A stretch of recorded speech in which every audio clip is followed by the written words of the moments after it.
प्रांजल ज्ञान गंगा में आप सभी का स्वागत है। हम संक्षिप्त महाभारत का पाठ कर रहे हैं, जिसमें कि हमने कल ऋषि कुमार किंदम के शाप से पांडु को वैराग्य की कथा को पढ़ा था। आज हम पांडवों की उत्पत्ति और पांडु का परलोक गमन की कथा सुनेंगे, जो कि इस प्रकार है।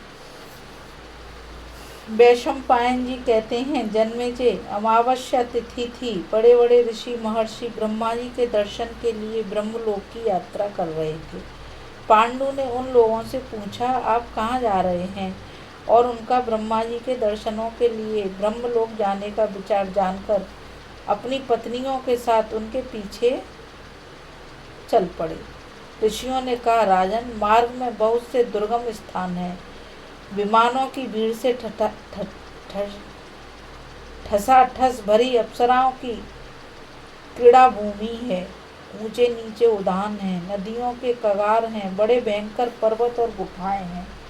वहाँ बर्फ ही बर्फ है, वृक्ष नहीं है, हरिण और पक्षी नहीं दिख पड़ते, पक्षी भी वहाँ उड़ नहीं सकते, केवल वायु जाता है और सिद्ध ऋषि महर्षि जाते हैं।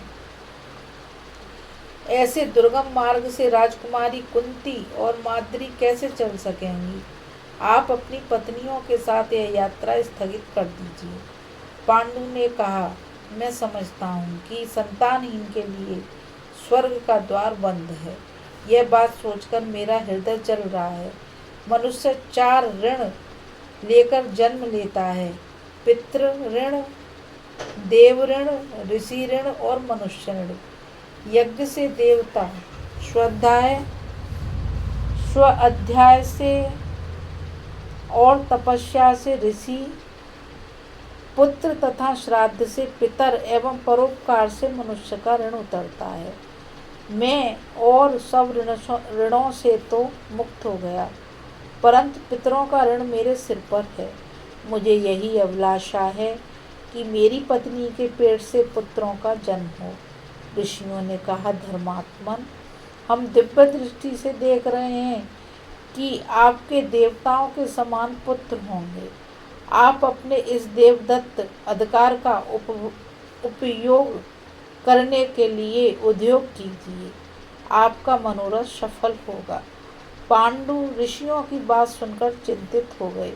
वे जानते थे कि किंदम ऋषि के शाप के कारण मैं स्त्री के पास नहीं जा सकता। अब महर्षि गण वहां से चले गए। एक दिन पांडु ने अपनी यशस्विनी धर्म पत्नी कुंती से कहा, प्रिय, तुम पुत्रोत्पत्ति के लिए प्रयत्न करो। कुंती ने कहा, आर्यपुत्र, जब मैं छोटी थी तब पिता ने मुझे अतिथियों के स्वागत सत्कार का काम सौंप रखा था। मैंने उस समय दुर्वासा नाम के ऋषि को सेवा से प्रसन्न किया। उन्होंने मुझे यह मंत्र बतलाकर वर दिया कि तुम इस मंत्र से जिस देवता का आवाहन करोगी, वह चाहे अथवा ना चाहे तुम्हारे अधीन हो जाएगा। आपकी आज्ञा होने पर मैं जिस देवता का आवाहन करूंगी, उसी से मुझे संतान होगी। कहिए किस देवता का आवाहन करूं? पांडु ने कहा, आज तुम विधि पूर्वक धर्मराज का आवाहन करो। वे त्रिलोकी में श्रेष्ठ पुण्यात्मा हैं। उनसे जो संतान होगी वह निस्संदेह धार्मिक होगी। उनके द्वारा प्राप्त पुत्र का मन अधर्म की ओर कभी नहीं जाएगा। जब कुंती ने धर्मराज का आवाहन किया और उनकी पूजा करके वह मंत्र जपने लगी, उसके सामने प्रभाव से धर्मराज सूर्य के समान चमकीले विमान पर बैठकर कुंती के पास आए और मुस्कुराकर बोले, कुंती, बता, मैं तुझे क्या वर दूं? कुंती ने भी कहा, मुझे पुत्र दीजिए। तदंतर योग मूर्तिधारी धर्मराज के संयोग से कुंती को गर्व रहा और समय आने पर पुत्र उत्पन्न हुआ। उसके जन्म के समय शुक्ल पक्ष पंचमी तिथि, ज्येष्ठा नक्षत्र और अभिजीत मुहूर्त था। सूर्य था तुला राशि पर। जन्म होते ही आकाशवाणी ने कहा, यह बालक धर्मात्मा मनुष्यों में श्रेष्ठ होगा। यह सत्यवादी एवं सच्चा वीर तो होगा ही, सारी पृथ्वी का शासन भी करेगा। पांडु के इस प्रथम पुत्र का नाम होगा युधिष्ठिर, और यह तीनों लोकों में बड़ा यशस्वी होगा। कुछ दिनों के बाद राजा पांडु ने कुंती से फिर कहा, प्रिय, क्षत्रिय जाति बल प्रधान है, इसलिए ऐसा पुत्र उत्पन्न करो जो बलवान हो। तब पति की आज्ञा पाकर कुंती ने वायु का आवाहन किया।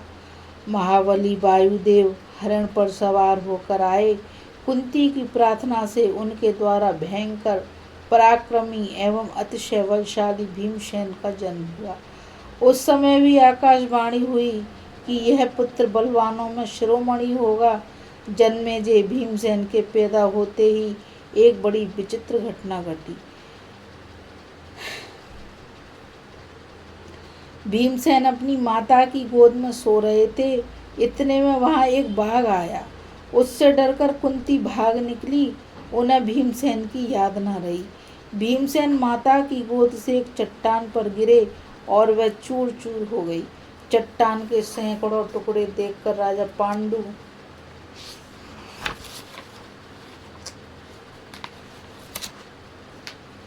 चकित हो गए। जिस दिन भीमसेन का जन्म हुआ था, उसी दिन दुर्योधन का भी जन्म हुआ था। अब पांडु को यह चिंता हुई कि मुझे एक ऐसा पुत्र हो जाता जो संसार में सर्वश्रेष्ठ माना जाता। देवताओं में सबसे श्रेष्ठ इंद्र ही हैं। यदि वे किसी प्रकार संतुष्ट हो जाएं, तो मुझे सर्वश्रेष्ठ पुत्र का दान कर सकते हैं। ऐसा विचार कर उन्होंने कुंती को 1 वर्ष तक व्रत रखने की आज्ञा दी, और वे स्वयं सूर्य के सामने एक पैर से खड़े होकर बड़ी एकाग्रता के साथ उग्र तप करने लगे। उनकी तपस्या से प्रसन्न होकर इंद्र प्रकट हुए और बोले, तुम्हें मैं एक विश्वविख्यात ब्राह्मण, गौ और सुहृदयों का सेवक तथा शत्रुओं को संतप्त करने वाला श्रेष्ठ पुत्र दूंगा। इसके बाद पांडु ने कुंती से कहा, प्रिय, मैंने देवराज इंद्र से वर प्राप्त कर लिया है। अब तुम पुत्र के लिए उनका आवाहन करो। कुंती ने वैसा ही किया। तब देवराज इंद्र प्रकट हुए और उन्होंने अर्जुन को उत्पन्न किया। अर्जुन के जन्म के समय आकाशवाणी ने अपने गंभीर स्वर से आकाश को निनादित करते हुए कहा, कुंती, यह बालक कार्तवीर्य अर्जुन और भगवान शंकर के समान पराक्रमी तथा इंद्र के समान अपराजित होकर तुम्हारा यश बढ़ाएगा। जैसे विष्णु ने अपनी माता अदिति को प्रसन्न किया था, वैसे ही यह तुम्हें प्रसन्न करेगा। यह बहुत से सामंतों और राजाओं पर विजय प्राप्त करके 3 अश्वमेध यज्ञ करेगा। स्वयं भगवान रुद्र भी इसके पराक्रम से प्रसन्न होकर इसे अस्त्र दान करेंगे। यह इंद्र की आज्ञा से निवात कवच नामक असुरों को मारेगा और सारे दिव्य अस्त्र शस्त्रों को प्राप्त करेगा। यह आकाशवाणी केवल कुंती ने ही नहीं, आश्रमवासियों और समस्त प्राणियों ने सुनी। इससे ऋषि, मुनि, देवता और समस्त प्राणी बहुत प्रसन्न हुए। आकाश में दुंदुभी बजने लगी, पुष्प वर्षा होने लगी। इंद्र आदि देवगण, सप्तऋषि, प्रजापति, गंधर्व, अप्सरा आदि दिव्य वस्त्राभूषणों से सुसज्जित होकर अर्जुन के जन्म का आनंदोत्सव मनाने लगे। देवताओं का यह उत्सव केवल ऋषि मुनियों ने ही देखा, साधारणतः लोगों ने नहीं। फिर एक दिन माद्री के अनुरोध करने पर पांडु ने कुंती को एकांत में बुलाकर कहा, तुम प्रजा और मेरी प्रसन्नता के लिए एक कठिन काम करो। तुमसे तुम्हारा यश हो। पहले के लोगों ने भी यश के लिए बड़े कठिन कठिन काम किए हैं। वह काम यही है कि माद्री के गर्भ से संतान उत्पन्न हो। कुंती ने उनकी आज्ञा शिरोधार्य करके माद्री से कहा, बहन, तुम केवल एक बार किसी देवता का चिंतन करो, उससे तुम्हें अनुरूप पुत्र की प्राप्ति होगी। माद्री ने अश्विनी कुमारों का चिंतन किया। उसी समय अश्विनी कुमारों ने आकर नकुल और सहदेव को जुड़वा उत्पन्न किया। दोनों बालक अनुपम रूपवान थे। उस समय आकाशवाणी ने कहा, ये दोनों बालक बल, रूप और गुण में अश्विनी कुमारों से भी बढ़कर होंगे। ये अपने रूप, द्रव्य, सम्मति और शक्ति से जगत में चमक उठेंगे। शतशृंग पर्वत पर रहने वाले ऋषियों ने पांडु को बधाई और बालकों को आशीर्वाद देकर क्रमशः नामकरण किया। युधिष्ठिर, भीम, अर्जुन और नकुल, सहदेव ये एक एक वर्ष के अंतर से उत्पन्न हुए थे। बचपन में ऋषि और ऋषि पत्नियां इनके प्रति बड़ी प्रीति रखते थे। राजा पांडु भी अपने पुत्र और पत्नियों के साथ बड़ी प्रसन्नता से वहां निवास करने लगे। वसंत ऋतु थी। सारे वन वृक्ष पुष्पों से लग रहे थे। उनकी शोभा देख देख कर सभी प्राणी मुग्ध हो रहे थे। राजा पांडु उसी वन में विचर रहे थे और उनके साथ अकेली माद्री भी घूम रही थी। वह सुंदर वस्त्र धारण किए बहुत ही भली लग रही थी। युवा अवस्था, शरीर पर झीनी साड़ी और मुख पर मनोहर मुस्कान देखकर पांडु के मन में काम भाव का संचार हो गया। मानो वन में आग लग गई हो। उन्होंने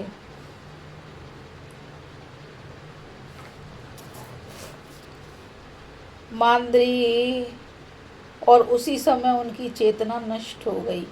माद्री उनके शव से लिपटकर आंत्र स्वर से विलाप करने लगी। कुंती पांचों पांडवों को लेकर वहां पहुंची। कुछ दूर रहने पर भी माद्री ने कहा, बहन, तुम बच्चों को वहीं छोड़कर अकेली यहाँ आओ। वहां की दशा देखकर कुंती शोकग्रस्त हो गई।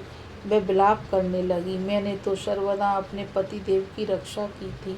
आज उन्होंने शाप की बात जानबूझकर भी तेरा कहना क्यों नहीं माना। माद्री ने कहा, बहन, मैंने तो बड़ी नम्रता और विकलता के साथ इन्हें रोकने की चेष्टा की, परंतु होनहार ही ऐसा था, ये अपने मन को वश में नहीं रख सके। कुंती ने कहा, अच्छी बात, अब तुम उठो, पति देव को छोड़कर इधर आओ।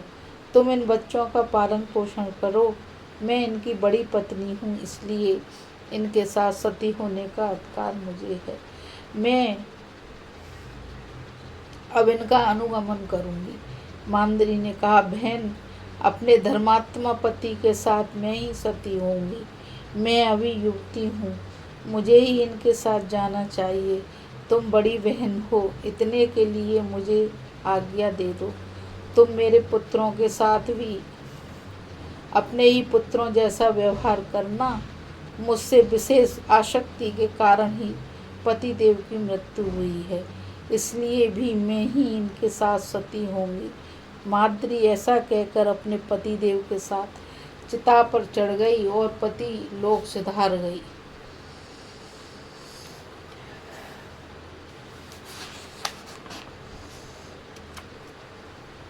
अभी हम इस कथा में पांडवों की उत्पत्ति और पांडु का परलोक गमन की कथा पढ़ रहे थे। कल हम हस्तिनापुर में कुंती और पांडवों का आगमन तथा पांडु की अंत्येष्टि क्रिया की कथा को पढ़ेंगे। इस कथा में बस इतना ही। और मुझ गीता रावत को आज्ञा दीजिए।